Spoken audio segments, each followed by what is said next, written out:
Bonjour à tous, on se retrouve pour une nouvelle vidéo sur la chaîne Texama, cette fois-ci pour parler programmes de streaming. Il en existe pas mal et la plupart sont en général gratuits.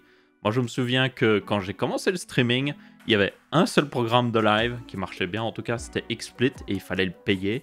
Et il était loin d'être pas cher, genre c'était, il me semble, 100 $ la licence par an. Donc il fallait payer 100 $ chaque année pour renouveler la licence, donc ouais, c'est assez cher. Du coup dans cette vidéo sponsorisée par Oned, je vous rappelle, Oned est un site où vous pouvez télécharger des overlays de live et du coup vous rendre votre stream beaucoup plus professionnel. Nous allons regarder à tous les programmes de streaming qui existent et que des options gratuites d'ailleurs et voir les points positifs et les points négatifs de chacun afin de voir ce qui vous correspondrait le mieux pour vous si vous commencez à streamer. Et nous parlerons aussi de Oned Pro qui est un plugin pour installer dans OBS Studio qui vous permet de télécharger directement des overlays de Oned dans OBS et ça les installe automatiquement, il n'y a rien à faire au niveau configuration. C'est vraiment génial. Du coup, commençons tout de suite. Le premier programme, justement, c'est XSplit. J'en avais parlé dans l'intro. C'est un programme qui existe depuis très longtemps, qui marchait très bien à l'époque. Son seul problème, au final, c'était qu'il était payant, et c'est pour ça qu'il y a d'autres alternatives gratuites qui sont apparues. Mais il marchait plutôt bien. Il a été update, évidemment. Il continue de marcher plutôt bien. Il est devenu gratuit, d'ailleurs. Toutefois, je tiens à le préciser, certaines fonctionnalités sont payantes, donc il est semi-gratuit, tenez compte de ça. D'autres programmes existent qui ont autant de fonctionnalités et sont totalement gratuits. Donc c'est pour ça que, oui, il existe toujours.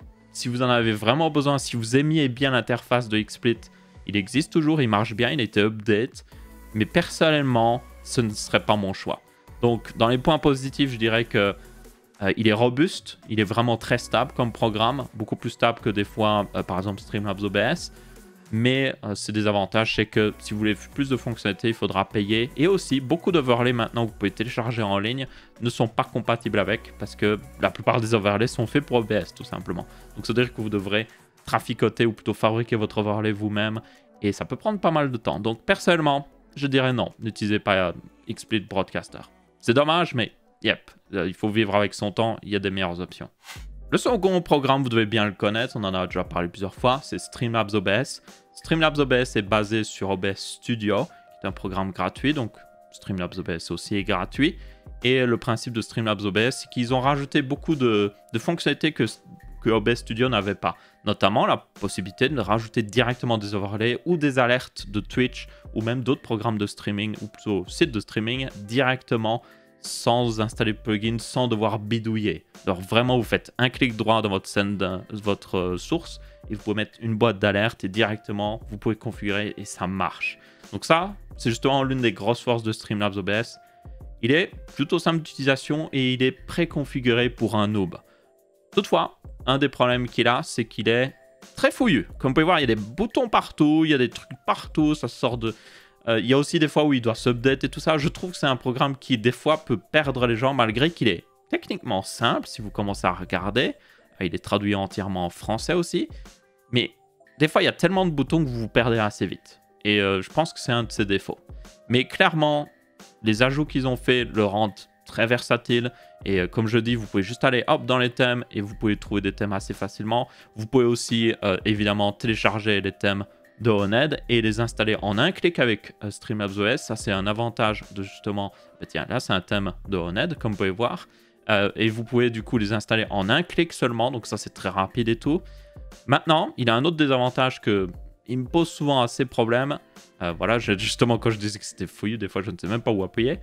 C'est qu'il utilise plus de ressources que les autres programmes que je vais parler. Parce que il y a tellement de choses rajoutées par-dessus. Ça l'alourdit en fait. Ça l'alourdit au niveau RAM et ça l'alourdit au niveau processeur. Il reste léger, mais si vous cherchez le programme le plus léger possible, c'est pas forcément celui-là. Mais ça reste une très bonne alternative pour le streaming, très clairement. Maintenant, il y a un dernier désavantage qui va pas être pour tout le monde, mais moi qui me pose beaucoup de problèmes, c'est que comme Streamlabs OBS est basé sur OBS Studio, ça veut dire qu'ils prennent le code d'OBS Studio et puis ils rajoutent leur truc. Le problème, c'est quand OBS Studio fait une mise à jour très importante, il y en a souvent, qui rajoutent des fonctionnalités très utiles, eh bien, il faut des mois, littéralement des mois à Streamlabs OBS pour être update avec ces fonctionnalités-là. C'est-à-dire que des fois, vous allez avoir une fonctionnalité vraiment très pratique qui permet de mieux faire tourner le programme sur des petits PC ou autre chose, et vous pouvez pas en profiter avant des mois parce qu'ils mettent du temps à l'update. Et ça, c'est un des gros problèmes de Streamlabs OBS aussi. Des fois, il est vraiment dépassé par le temps en fait. Il n'est pas update comme il devrait être, et vous manquez des fonctionnalités qui sont vraiment pratiques, parce que le logiciel de choix là-dedans, si vous voulez être le plus à jour possible, ça reste OBS Studio. Et justement, on en parle d'OBS, le voici. C'est selon moi le programme qui a vraiment révolutionné le monde du streaming, parce que en réalité, déjà, ici, c'est OBS Studio, donc c'est la version 2.0 d'OBS qui a été renommée OBS Classic. C'est pour Open Broadcast Software, pour ceux qui se demandent. Et du coup, quand il est arrivé, c'était en 2013, il me semble, c'était un programme totalement gratuit, dans un monde où il y avait un seul gros programme de streaming qui existait, comme je l'ai dit, c'était XSplit, et il était payant. Et il n'était pas aussi complet qu'XSplit, mais il marchait très bien, il permettait de recorder tout ça, et c'était vraiment un programme qui, pour moi, m'a permis de streamer plus facilement et tout. Donc, je l'ai commencé à utiliser à ce moment-là, et puis il a été update vers OBS Studio, qui était plus performant, qui était recodé et tout ça, et qui est encore utilisé à l'heure actuelle, qui est mis à jour fréquemment, et c'est justement l'un des gros points positifs d'OBS Studio, c'est qu'il continue d'être mis à jour et qu'il reçoit des nouvelles fonctionnalités qui sont des fois très intéressantes, et ça c'est vraiment un de ses gros points forts. Un autre point fort qu'il a, c'est son système de plugins. Donc il n'est pas aussi complet qu'OBS Studio, enfin que Streamlabs OBS quand vous l'installez. Vous voyez, ça c'est... J'ai presque pas de plugin, moi, c'est Streamlabs OBS. Il est plutôt simple, il n'y a pas 300 000 boutons ni rien.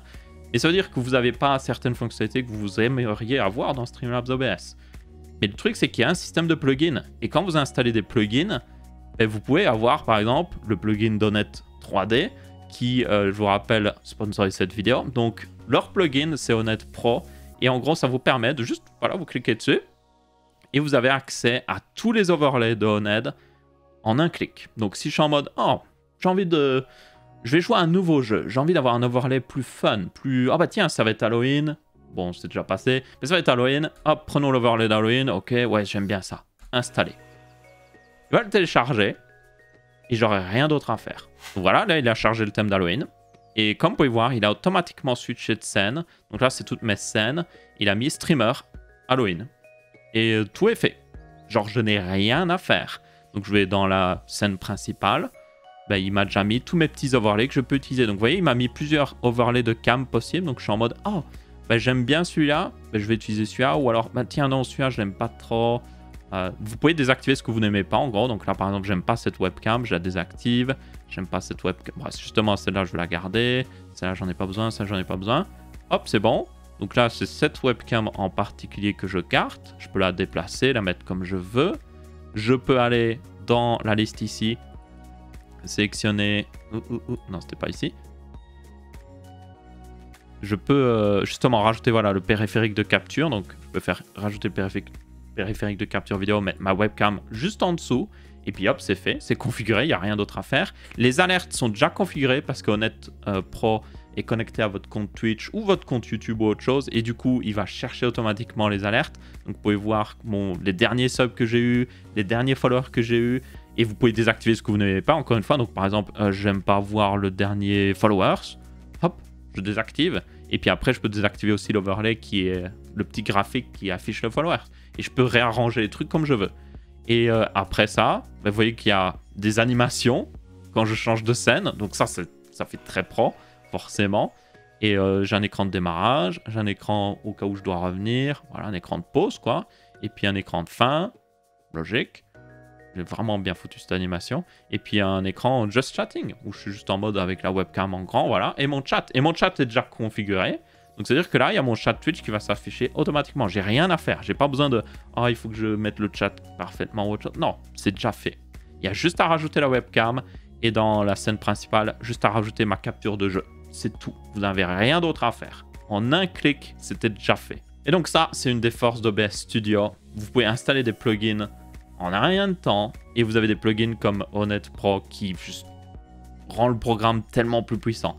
Et c'est pour ça que moi, je préfère justement OBS Studio parce que une fois que vous avez mis les plugins qu'il vous faut, et il y en a des très puissants, il est meilleur que Streamlabs OBS. Et tous les plugins et il faut le tenir compte, tous les plugins OBS Studio ne marchent pas avec Streamlabs OBS. Donc si vous avez un plugin qui est vraiment génial, il y a par exemple un plugin qui rajoute des effets vidéo pour votre webcam ou autre chose, genre mettre un effet de flou sur une scène, ça c'est quelque chose qu'il faut un plugin, mais ça vous pouvez pas l'avoir sur Streamlabs OBS parce qu'ils n'utilisent pas le même système de plugin. Donc ouais, il y a beaucoup de plugins qui sont justement créés pour OBS Studio et ça vaut vraiment la peine. D'ailleurs, je tiens à le préciser, donc Honnête Pro est payant, mais vous pouvez le tester gratuitement. Et aussi, vous avez des overlays qui sont disponibles sans licence. Donc si vous êtes en mode non, je ne veux jamais payer, donne-moi juste des overlays gratuits. Vous avez ces 5 overlays qui sont là. Et il y en a des vraiment pas mal, genre le pur. Je peux vous le montrer, vous voyez qu'il est plutôt bien foutu. Pas déconner. Et il n'y a pas besoin de payer ça. Donc si vous êtes en mode oh, je commence juste dans le streaming, j'ai pas envie de payer Honnête Pro, et vous pouvez commencer avec ça. Et si plus tard vous êtes en mode j'ai envie d'avoir des overlays selon chaque jeu que je joue, parce que c'est ça qui est bien, c'est que vous voyez qu'il y a des overlays Call of Duty et tout ça. Donc si vous voulez adapter votre overlay automatiquement au jeu que vous jouez, vous pourrez juste avoir tous les overlays que vous voulez. Parce que les overlays d'Honnête sont vraiment pas chers pour ce que c'est. C'est genre 30 € pour un overlay complet, hein. Genre toutes les animations et tout ça. Mais là, avec ce service-là, ça vous permet de payer moins cher par mois et d'avoir autant d'overlays que vous voulez. Donc vraiment très pratique. Si vous voulez du coup découvrir Honnête Pro, vous aurez un lien dans la description. Et merci à eux d'avoir sponsorisé, comme j'ai dit, cette vidéo. Maintenant, passons aux autres programmes de streaming parce qu'il y en a encore un qui peut être assez intéressant. Et enfin, le dernier programme que je voulais parler, c'est Twitch Studio, qui, comme son nom l'indique, est fait par Twitch. Ça semble logique. Donc voilà à quoi il ressemble. Vous avez une interface qui ressemble assez bien au panel de Twitch. Directement, je peux vous dire, un des désavantages de justement ce programme-là, c'est que ça marche juste avec Twitch. Tous les programmes que j'ai montrés jusqu'à maintenant, ils marchent avec tous les sites de streaming qui existent. YouTube, Facebook Gaming, Mix... Ah non, ça n'existe plus, ça. Tous les programmes tous les sites de streaming qui en valent la peine, en tout cas. Donc là, ça ne marche qu'avec Twitch. C'est un désavantage, mais après, beaucoup de gens streament sur Twitch, donc pas forcément le plus gros des désavantages. Autre avantage, c'est qu'il est très simple d'utilisation. Comme vous pouvez voir, l'interface est plutôt bien foutue. Vous avez micro, son de ce qui se passe, point, c'est simple, efficace. Vous pouvez cliquer sur ce bouton-là pour désactiver toutes les webcams automatiquement, réactiver pour activer les webcams automatiquement. Vous avez une table de mixage ici. Vous pouvez rajouter d'autres sources sonores facilement. Vous voyez, c'est simple. C'est facile à utiliser. Et c'est un de ses gros avantages. Il est toutefois quand même assez moderne comme programme de streaming parce que justement, il utilise... vous pouvez enregistrer avec l'encodeur NVIDIA, qui est une bonne chose parce que vous pouvez encoder facilement un stream comme ça. D'ailleurs, quand vous le lancez la première fois, il fait un test de connexion et de matériel pour savoir les paramètres de streaming. Et il se débrouille plutôt bien, franchement. Donc moi, c'est ce qui m'a mis automatiquement ici. Vous pouvez d'ailleurs cliquer pour réoptimiser, pour refaire un autre test si vous voulez. Et il m'a mis 1080p 60 fps, 6000 de bitrate, ce qui est bien pour Twitch. Et il utilise l'encodeur NVIDIA. Donc en gros, j'ai rien à faire. Le seul truc que je peux faire, et en réalité c'est même pas le cas, c'est configurer les scènes. Donc là vous voyez qu'il y a des scènes préconfigurées. Donc là il y a une sorte de coucher de soleil, on peut dire. Là, le carré que vous voyez en bas à gauche, c'est pour mettre la webcam. Donc il y a juste à la rajouter dans les paramètres. Il le demande aussi quand vous le lancez la première fois. C'est juste que moi, la webcam, j'utilise actuellement pour genre faire ce que je fais ici. Donc il ne peut pas l'utiliser. Mais genre, franchement, c'est très simple d'utilisation et ça marche très très bien. Mais un des gros désavantages, c'est qu'il n'est pas très complet. Soyons honnêtes, vous n'allez pas faire des trucs de malade là-dedans. Si vous voulez rajouter facilement, vite fait, genre une capture de fenêtre parce que vous avez vu un truc marrant sur le web et tout ça, ça va prendre du temps là-dedans. Parce que l'interface n'est pas faite pour être rapide pour ça. Elle est faite pour être simple. Mais dès que vous voulez faire quelque chose de compliqué, sa simplicité se met dans votre chemin en fait. Mais bon, si vous êtes en mode je veux juste streamer bêtement un jeu sans trop me préoccuper de tout ça, j'ai pas envie d'avoir des overlays de partout ou autre chose, c'est pour vous. Et évidemment, comme il est connecté à Twitch, vous avez les alertes Twitch, donc ça devrait suffire à la plupart des gens. Vous voyez aussi qu'il y a votre chat qui est affiché directement et tout ça, donc ça c'est plutôt pratique. Après, tenez compte que Streamlabs OBS et même la plupart des programmes que j'ai montrés juste avant, vous pouvez intégrer facilement le chat Twitch aussi sur votre OBS même Studio. Vous pouvez facilement le faire avec une nouvelle fonctionnalité qu'ils ont mis récemment. Donc, yep, c'est pas une grande fonctionnalité incroyable, mais ce qui est bien, c'est que c'est préconfiguré, donc ça marche plutôt bien. Et finalement, une petite mention spéciale quand même. Je ne l'ai pas mis sur le PC, mais c'est OBS Live, qui est encore une fois une variante d'OBS Studio fait par quelqu'un d'autre. Donc là, c'est fait par StreamElements, qui est un système d'alerte, un peu comme justement Streamlabs. Et StreamElements marche plutôt bien, je trouve même qu'ils sont mieux faits des fois que Streamlabs, c'est pour dire. Du coup, leur OBS Live est genre, c'est un hybride entre OBS Studio et Streamlabs OBS. Ça veut dire que vous avez plus de trucs intégrés, genre des boîtes d'alerte intégrées et tout ça, donc ça marche plutôt bien. Mais l'avantage, c'est qu'il reste proche d'OBS Studio. Ça veut dire que certains plugins, il y a pas mal même de plugins qui sont compatibles avec. Et aussi, vous pouvez utiliser des thèmes qui ont été faits pour OBS Studio facilement. Et donc, ça marche plutôt bien. Donc, en gros, si vous recherchez quelque chose de complet comme Streamlabs OBS, mais pas trop non plus, genre il n'y a pas 300 000 boutons pour faire 300 000 trucs, mais que vous n'aimez pas le fait que OBS Studio soit... genre, il manque des choses dedans et que vous n'aimez pas installer des plugins, OBS Live peut être une très bonne solution. Surtout que, encore une fois, StreamElements est un bon système d'alerte. Ils font aussi les tips, si vous voulez, donc yep, ça marche plutôt bien. Et donc voilà, ça c'est les programmes de streaming les plus connus, les plus intéressants aussi selon moi, sauf XSplit Broadcaster, à part si vraiment vous en avez besoin et que vous êtes habitué. Il en existe toutefois plein d'autres. Je vais être très honnête, il existe vraiment beaucoup de programmes de streaming maintenant, ce qui est assez étonnant parce qu'à l'époque, comme je vous ai dit, hein, quand j'ai commencé à streamer, il y en avait très peu et la plupart étaient payants. Il n'y avait que XSplit qui était vraiment bon avant qu'OBS n'arrive. Et maintenant, il y a tellement d'options, il y a vraiment des très bonnes options. Mais selon moi, c'est ces options-là qui devraient vous intéresser. Vous avez Twitch Studio qui est très simple, mais seulement pour Twitch. Vous avez OBS Studio qui est très puissant, qui peut être très configurable, qui est peut-être pas le plus abordable pour un néophyte, mais qui marche très très bien. Vous avez Streamlabs OBS qui est très accueillant pour justement les néophytes, mais qui des fois est un petit peu encombré.